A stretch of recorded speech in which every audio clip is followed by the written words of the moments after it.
Magandang hapon po, everybody. Magandang hapon.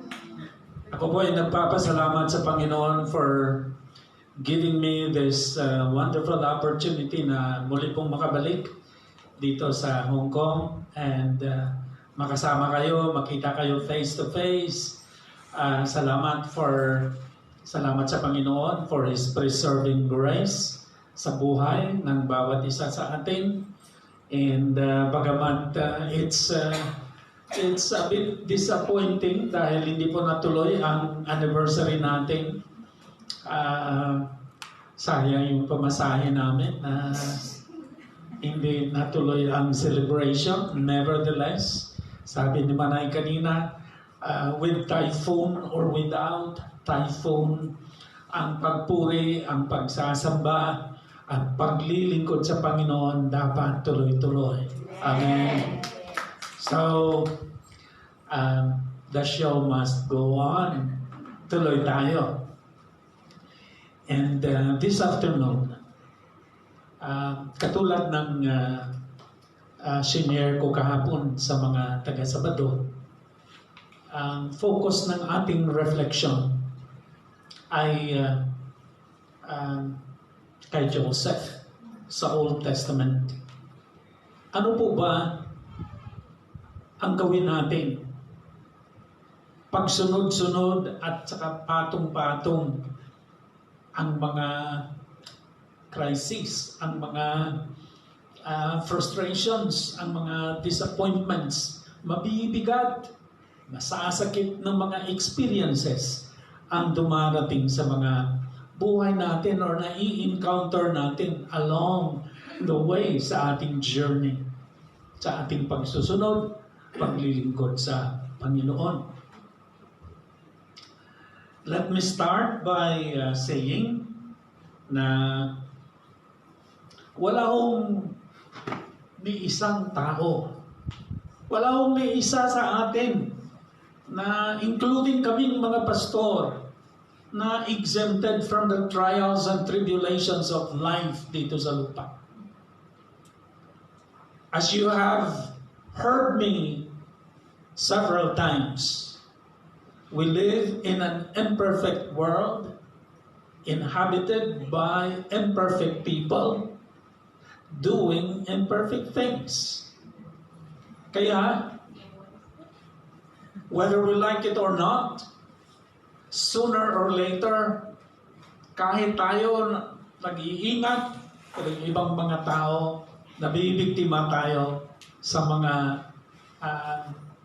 pagkakamaling ginagawa nila. Kaya wala pong kahit sinong gwapa o gwapo na exempted sa pagdating at pag-experience ng mga hindi magagandang mga bagay. Adversity comes to all one way or the other. And kahit ang mga baganihan, mga heroes and heroines of the faith, yung mga spiritual giants na lagi nating nababasa o naririnig sa Biblia, kahit yung mga taong very close kay Lord,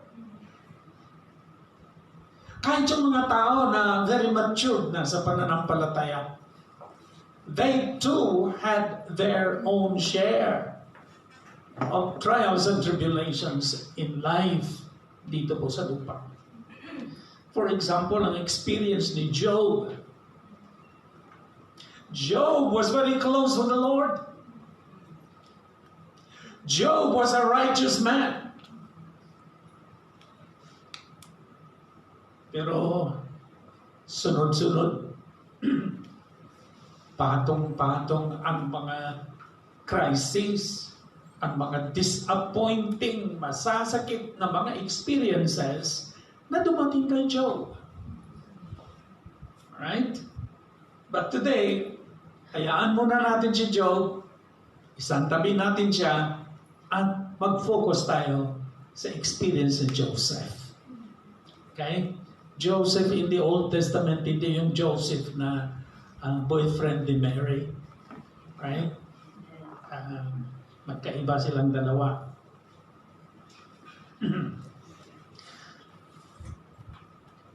Ang mga experiences ng mga heroes and heroines of the faith, experiences ni Job, experiences ni Joseph, tell us that God's people, ikaw at ako, tayong mga mananampalataya, God's people are not exempted from the problems and adversities of life.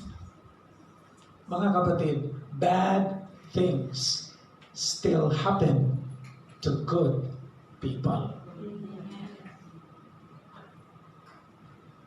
But how do we react? How do we respond pag tumating itong mga sunod-sunod na mga hindi magagandang mga bagay sa buhay natin? Ano pong dapat natin gawin para we will be able to remain firm and strong? Para hindi tayo matangay sa relationship natin kay Lord.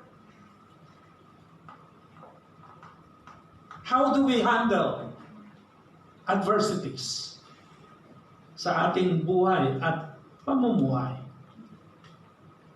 O yan po ang mga katanungan na sasagutin natin today, and let us focus on the experience of Joseph, kung paano po siya naging victorious at the end, despite the fact na sunod-sunod at patong-patong yung mga krisis na dumating sa buhay ni Joseph. Unahin po natin, i-identify muna natin, let's begin by identifying kung ano yung mga troubles and tribulations na dumating sa buhay ni Joseph. Alright? Si Joseph, isa sa mga maraming mga Bible characters from the Old Testament to the New Testament that had undergone terrible times, terrible things and happenings. Okay? So, i-identify natin, isa-isahin natin. I would like to mention the 3 or 4 troubles na dumating sa buhay ni Joseph. Unang-una, he was a victim of envy. Ano ang envy sa Tagalog? Inggit, no? Inggit. Kinainggitan po siya. Hindi po ng ibang tao, mga kapatid niya mismo. Of course, magkaiba ang mothers nila. Kasi si Joseph ay, I think, bunsong anak ni Jacob kay Rachel. Right? Pero, kasi hindi pumayag si Laban, yung parents, father-in-law ni Jacob, na asawahin niya si Rachel. Kung hindi niyo muna unahin, asawahin si Leah, yung nakakatandang kapatid ni Rachel. Sana all, no?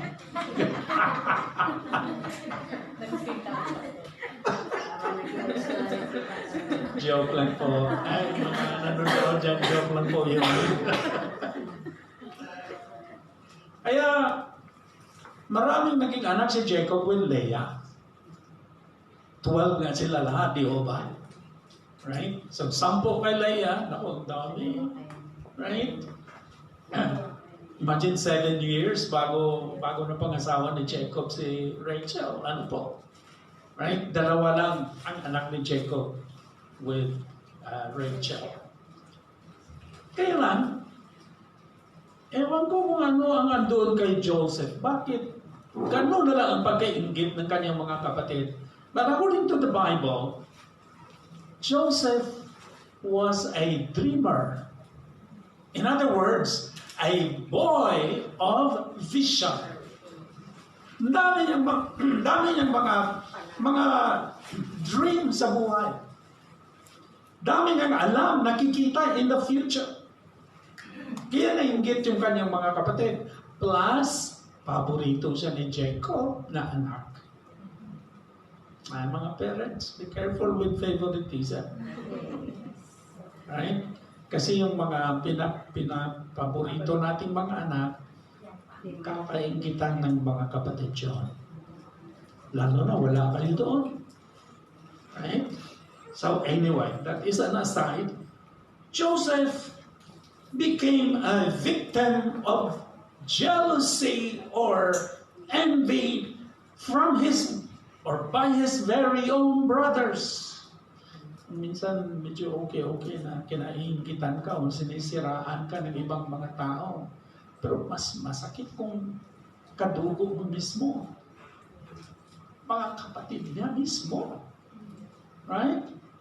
Una, hinulog po siya sa balon. Puti na lang walang tubig. Right? And then through the intervention of Joda, na-convince sila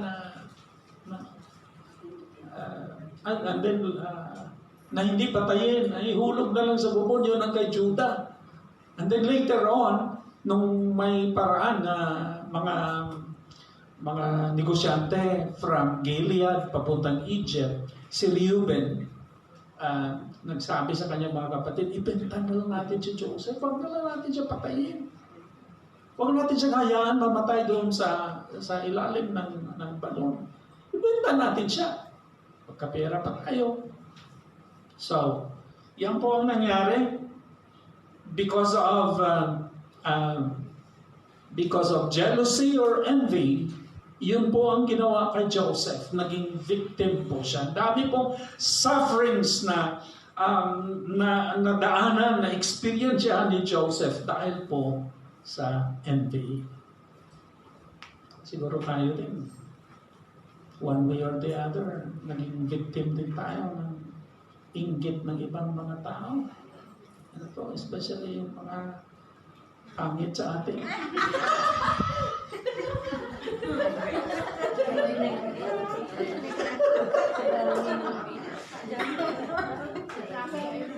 Hindi yata narinig clearly ni Chona.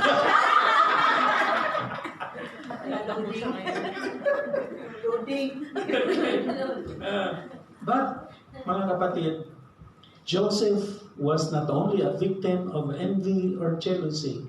Number 2, he was sold to slavery. Pagdating po natin sa Genesis 37, verses 25